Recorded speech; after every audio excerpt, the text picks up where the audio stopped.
Hello, I'm Stephanie, and this is Texas Peach Knits.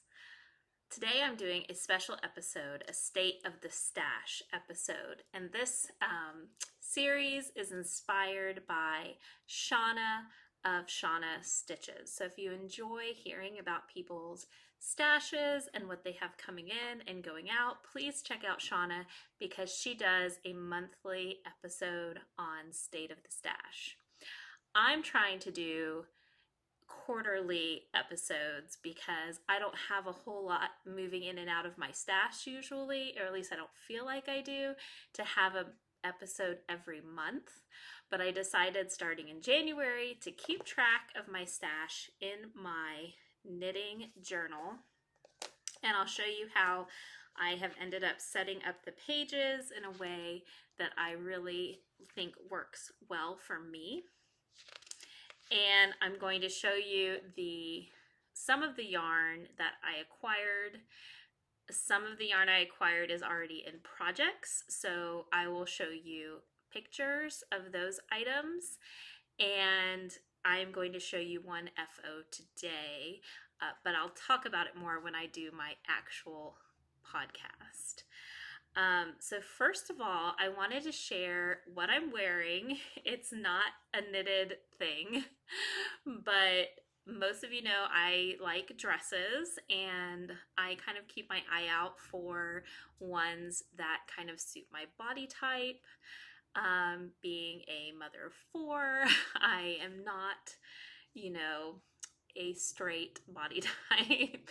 So I had it pop up in my Google ads, this dress from Kohl's, and it was on sale. Now, if you're outside of the US, Kohl's is a department store. I would say it's kind of like a JC Penney. It's got clothes and home goods and things in it. And I don't normally shop there, and I just decided I need to go try this dress on, because once you find like a style that you feel like suits you, you kind of have to go get those things when you see them, just because of how quickly fashion cycles nowadays. And I tend to wear my clothes a very long time, and it's very rare for me to buy brand new items. So I think the last brand new item I bought was a pair of jeans a year and a half ago. So that tells you how infrequently I buy brand new clothing items for myself. But anyways, I want to show you this dress just in case you are also interested in dresses. I really like dresses lately because they are comfortable, and there's a lot more casual dresses out there, and you can put on one garment and feel dressed. So, and I can wear sandals and be casual, or I can wear my nice shoes and be dressy.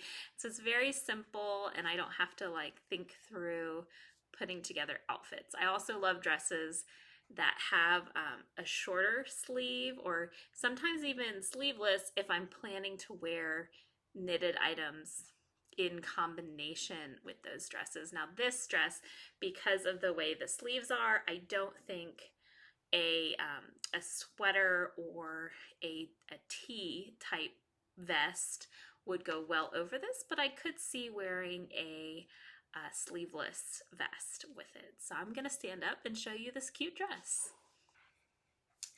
So this is the dress. It has a slightly higher waist, but I would not call it an empire waist. The buttons are functional, and it's made out of that gauze. I think it's called like double gauze material. I did have to make one change. This is a size extra large, and I can put it on without unbuttoning any of the buttons.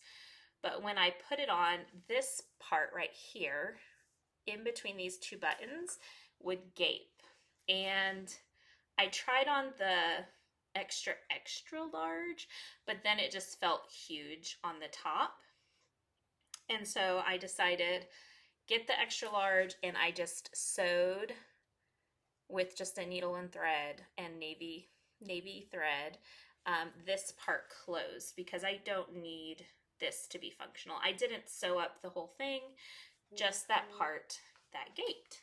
So this is by the brand Sonoma, and it has a cute little ruffle bottom. It's above the ankle, but not, I wouldn't call it it's like in between a midi and a maxi. So they had this dress in like a bright fuchsia pink, a cute green with like white flowers on it, and I think I had a black and white one. I really considered buying the green one as well, but like I said, I don't buy a ton of clothes for myself brand new, so I was like, one dress is enough. And my favorite color to wear is blue, and navy blue is kind of my my neutral that I like to wear. So anyways, it's great. If you love it, Sonoma brand at Kohl's right now. They were on sale last week, so maybe they're still on sale. And okay, so state of the stash. So first of all, I'm going to show you how I set up my journal, and I'll show you April because I really didn't write, I haven't written hardly anything into April yet. I have one page that has what projects I start, and I didn't start anything new in April. I've just been slogging on my other things. What I finished, any yarn I purchased, which in April was none, and any yarn of things I finished, which so far I have finished nothing. So that is how I did, and then I just have one page for any notes that I want to write. And usually if I start a project, that is where I will put what yarns I'm using, what needle size for that project I started. And since I didn't start anything in April, I just kind of made some notes about what I was working on so I wouldn't forget what I did during April. Okay, so I'm going to try, and we'll see if it actually happens, to put numbers up on the screen for you of what I did, so you can kind of follow along. And then I'm also going to show you the items I completed just as pictures, and the majority of these I have talked about in other podcasts, so I don't feel the need to talk about them now. So, okay, so in January, I finished the Lewis and Lilly Slipover vest, and that used 81 grams of yarn. I finished a hat pattern, and maybe I didn't talk about this hat in my podcast, but it was called the Appalachian Trail hat. And it was a gift for my daughter's robotics teacher. I finished that on January 21st, and that used 59 grams of yarn. Then I gave a gift of sock yarn to a viewer that found me, and we met up briefly, so hi. And I gave her a gift of a skein of sock yarn, so that was 100 grams of yarn out of my stash. And I also participated in Chicken Lady Fiber Arts Valentine's Exchange, which took out 550 grams of my stash. I don't remember how many grams we agreed to send. I sent a little bit more because I had a whole bunch of like one kind that kind of matched what my swapping partner liked. So I sent her the whole pile, and so that was 550 grams out of my stash. So in total in January, I finished or gave away 790 grams. So that's almost 8 skeins of yarn. That's pretty good. Now, also in January, I ordered some yarn, even though I said I wasn't going to. But famous last words. I ordered yarn for a baby blanket, and that was the Joann's Big Twist value, and it was 726 grams of yarn that I ordered. And also, because I was trying to get the free shipping, I threw in a 3-pack of fisherman's wool, Lion brand fisherman's wool, because I'm using that in one of my scrappy blankets, and I just figured I could use it. And so that was 681 grams. So in January, I brought in 1,407 grams of yarn. Yes, I did. So in January, I had a positive 617 grams. So plus 6 gains. But that's okay, because I have a plan. I had a plan. All right. So then in February, I will go through the items I finished. So I finished a baby blanket, the Neat Ripple blanket out of Stash yarn on February 2nd. So this would have counted for January if I had finished it, but I didn't. And that used 720 grams of yarn.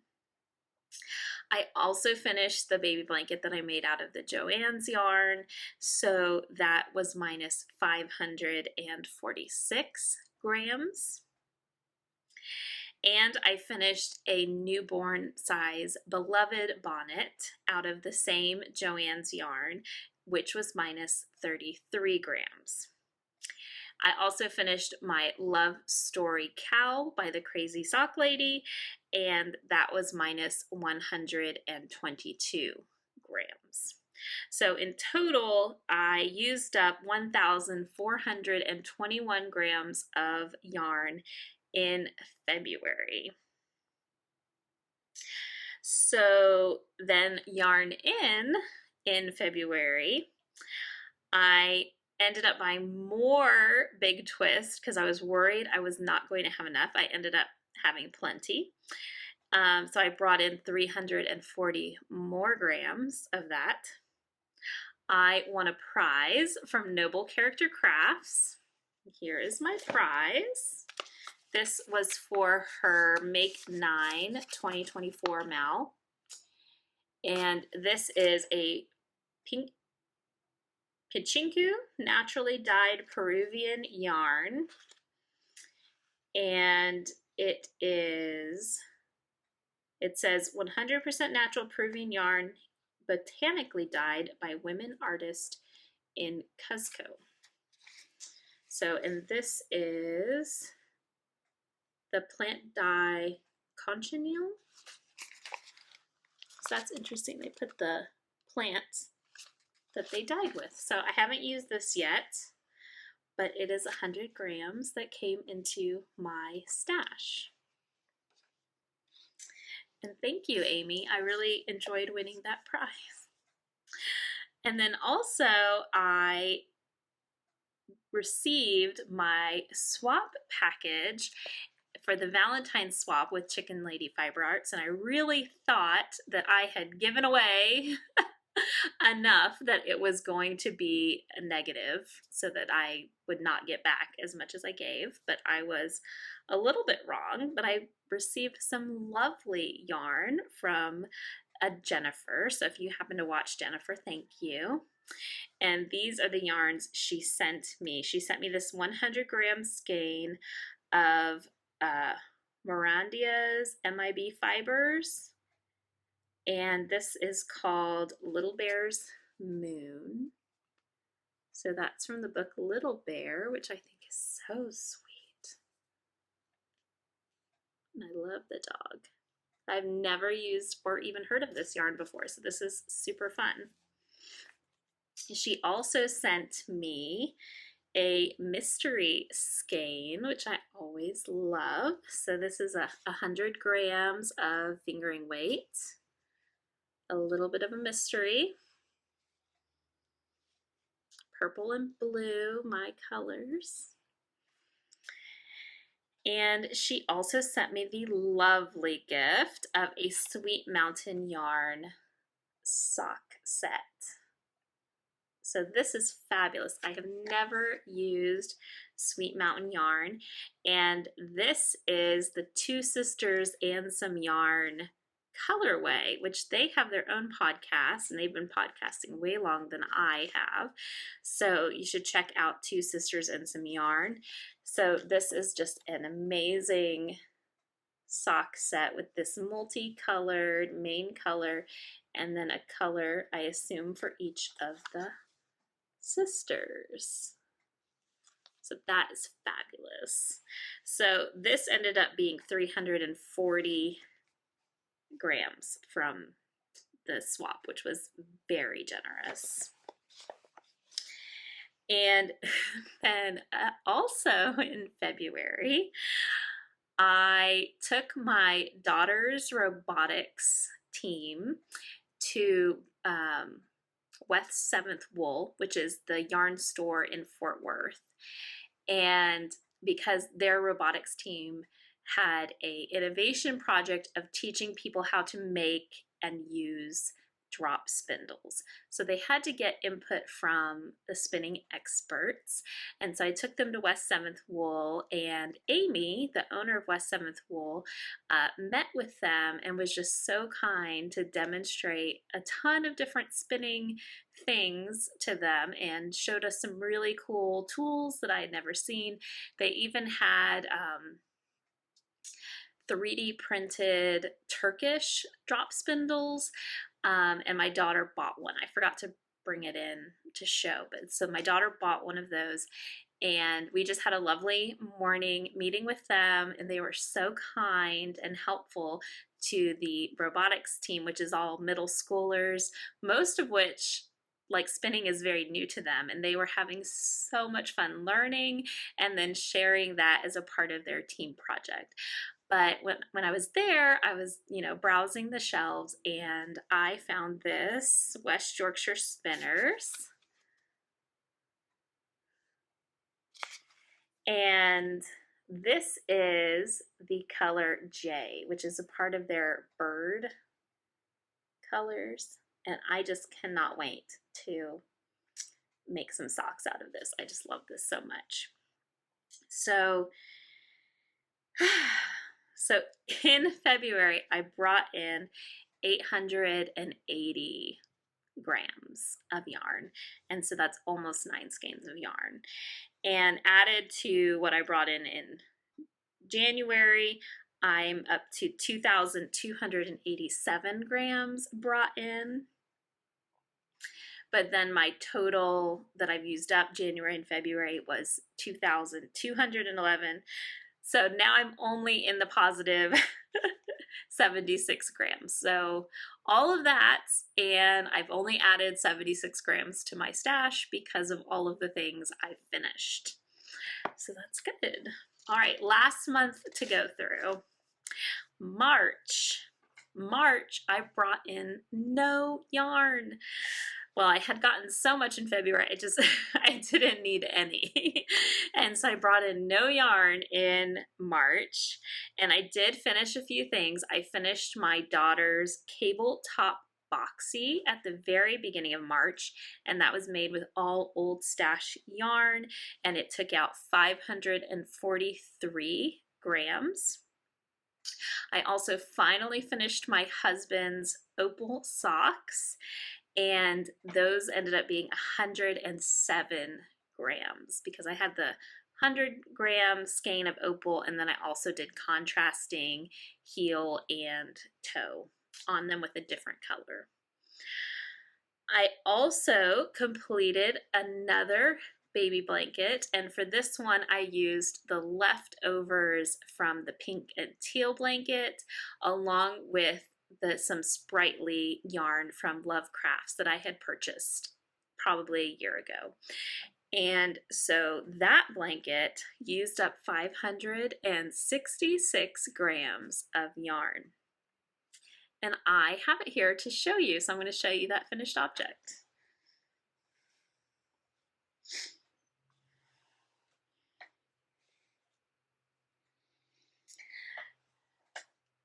So this is the Rainbow Ripple baby blanket that lots of people are making now. I know Kay the Crazy Sock Lady has made one, and Amy of Noble Character Crafts has made one.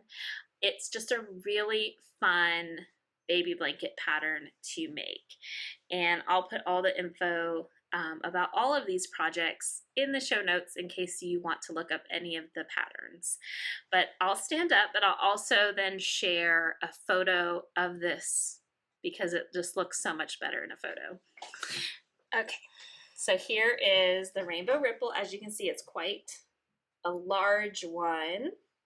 So this was the teal ombre color, and then the teal, and then the teal ombre, and then one row of the teal, followed by teal ombre, and finished with teal. So I went back and forth between teal and teal ombre, and I decided to do the outer circle in the teal ombre and teal instead of the white, just because I know grabbing it with hands and things like that area would be the most likely to kind of get dingy, I would think. So I just love how this turned out. And the friend who it's going to is due in June, so I'm going to be getting it to her, and they are having a surprise baby, so I think that this blanket would be gorgeous for a boy or a girl. All right. So the next thing I want to show you is kind of a preview of my summer Fluff Your Stash make-along, and I have been, every spring, I want to just like clean things out, clean out old homeschool books, clean out old clothes, clean out everything, because we have just, it seems like we always have too much stuff. But going through part of my garage, I found a box of unfinished projects, of course. And one of them was a baby blanket that I had made for my niece, who is now 19 or 20. And I had made it for her when she was a baby. And my mother-in-law, this is the blanket, my mother-in-law had given it back to me because it had some holes in it. So this is a crochet blanket, and it has 3 large-ish holes in it.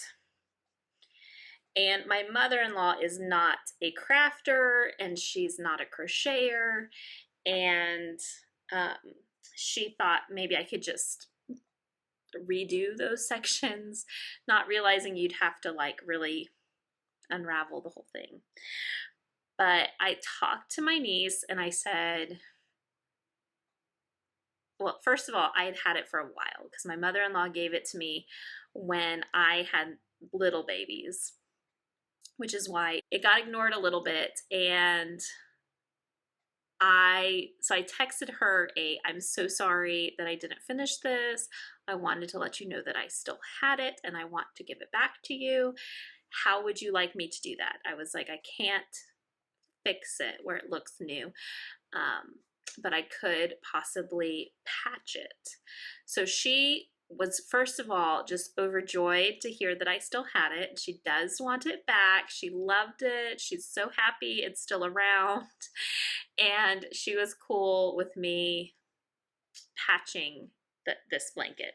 So what I plan to do is I'm going to knit squares in a similar light purple color that I have, and do one for the front and the back, and like sandwich them and then stitch through them. And I might stitch through them with dark purple yarn just to make it look kind of interesting. I went out of focus.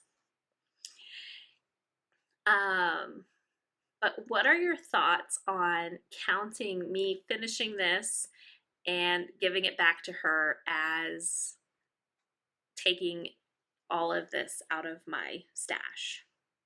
Now, technically, it has been in my stash because it's been in a bin of unfinished objects for ages. And so that's my stash question for you. Does finishing something like this, a repair job, do I get to count the whole blanket as leaving my stash, or do I only get to count the yarn I used to make the repair? So let me know in the comments what you think. So, but anyways, I'm happy to do it for her, and I'm going to get on that right away and send it back to her. So this summer, starting in June, July, and August, I will be repeating last year's Fluff Your Stash Make-Along. And the whole point of this is to see what you've got, love what you've got, use what you've got, rotate, give away. I'm actually considering making like a Fluff Your Stash bingo card so that you can check off different parts of fluffing your stash. And I really think this is helpful because often when we are not like physically moving, touching, looking through what we have, you know, out of sight, out of mind, you forget what you have, and that's when you start looking for what else you could buy. So it's not a don't buy anything challenge. It's more of a appreciate what you have and also take care of it, because we all know that anything you have in your home, you need to take care of those things. You're responsible for those things to some extent. So I'm looking forward to doing the Fluff Your Stash again this summer, and I hope you are as well. So that is all I have for my state of the stash. Did I tell you my totals? I didn't. I need to tell you the totals. So at the end of March, I had January, February, March, I had a total of 2,287 grams of yarn come into my stash. So almost 23 skeins. And I had go out 3,427 skeins. So that's a little more than 34 skeins. And so my running total is that I am at a negative 1,140. So that is about 11 and a half skeins that have left my stash overall. So I feel like that's really good. And like I said, April, nothing came in and nothing went out, but I will be back to tell you April, May, and June in July. So I hope you have a great rest of your April, and go check out Shauna's Stitches. And if you need a cute dress, run to Kohl's, and I will talk to you later.